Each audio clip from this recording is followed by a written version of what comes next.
Okay, my name is Andy Smallman, and I am 48 years old. My name is Melinda Shaw, and I'm 48 years old and 11 days older than Andy. Where are you from originally? So where was I born?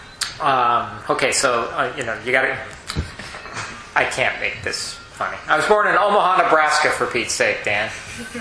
My dad was transferred from Omaha to Seattle in 1974, just before I turned 11. It was a big deal. I did not want to move. It was 5th grade. It was the middle of the school year that we moved. It was March. I was happy. I felt like at the time I was popular in my class. I understood the way things worked in school, and we moved out, and I hated the school system as we transferred over. I couldn't make any friends. I was teased unmercifully when we first got here. And one of the things that was so pronounced is on the first day first day of school. For one, apparently I'm wearing pants that are too short. So we're outside waiting to come in after recess, and one of the kids says to me, "So what, are you waiting for a flood?" You're a 5th grader, so you're starting to grow. But in Omaha, I hadn't even thought about it. But I was a clever person. I retorted, "Well, I heard it rains a lot in Seattle." This is my 5th grade response. I thought it was not too bad. So later that day in second recess, I was in a combined 5th, 6th, or maybe no, it was 4th, 5th. It was a combined 4th, 5th room. So I came from a 5th grade self-contained room to a 4th, 5th kind of open classroom concept. And in the afternoon recess, one of the kind of, you could tell, alpha boys came up to talk to me. So he came over to me and he was being very friendly, which I was like, hey, maybe things will be okay. And then he pushed me. Little did I know the other alpha boy, his best buddy, had gotten down on all fours behind me. One of them, I don't remember which, pushed me over the back of the other one. That was all, well and good and all. And I'm kind of laying on the ground looking up, and I look up the window, and the teacher had witnessed the whole thing. At least just, I could see. The teacher watched, saw me there, and then turned and just walked away. I couldn't believe it. It was so stunning to me that the teacher would do nothing, because Omaha is very strict.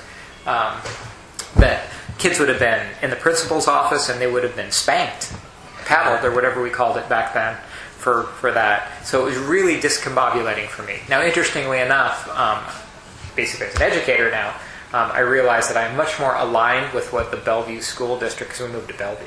So the Bellevue School District open classroom concept of 1974 is more in keeping with my philosophy now than the extraordinarily structured, rigid Omaha conservative school of competition and high-stakes tests and that sort of thing that I was accustomed to, and in front of all the other kids. I mean, it was humiliating that it was so public and so under the watchful eye of the teacher that I can't even really make sense of it. Did you feel like homesick for... Very much homesick. I wanted to go back to Omaha, and I said that, I'm sure, for a year and a half. I mean, my mom would know better.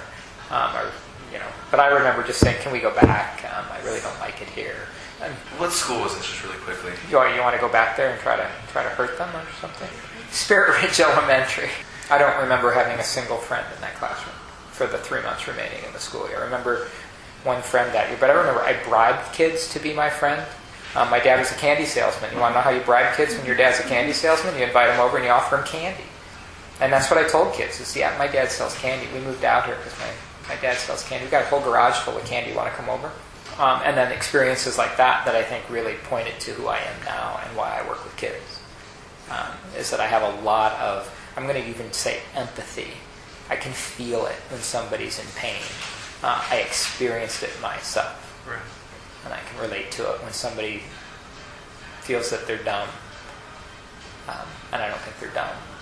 I just think that they were misunderstood, or they got the idea of it. It took me years, into college, perhaps still, to overcome some of that. What I poured myself into in 5th grade and 6th grade was my hockey card collection. And that was like where I found a lot of excitement and satisfaction. And it's so foreign in some ways that here's this 11-year-old, 12-year-old now collecting cards, collecting pieces of cardboard little gum store, hobby store, Yeah. where we bought our slot cars and gum and candy and sports cards. So I don't know if they were 10 cents a pack or 15 cents a pack that year, but the manager didn't sell them, and he put them got to clear them out for a nickel a pack, and there's 36 packs, so I bought them for $1.80 a box, and I bought them all. He had 12 or so of them, and then I just stashed them in my closet. When Melinda and I sold my hockey card collection in 92, 93, Chloe was born. Sound about right? Yeah. Because we were in the townhouse. Yep. So I had every Topps hockey card ever made, every O-Pee-Chee, which is the Canadian subsidiary of Topps. So I had all of those. I had most of the Parkhurst cards, which stopped printing in the 60s and started in the 50s, and some other strange things.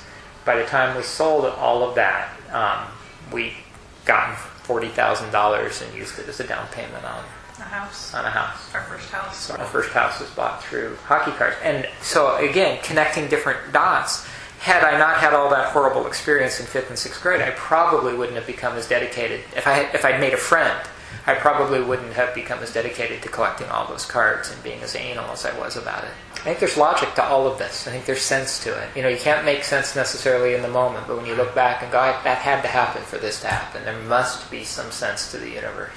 I really mean it, that there is some... I had to have that experience in order to have the profession that I have now and help this child that I helped today, because I can understand what that feeling is.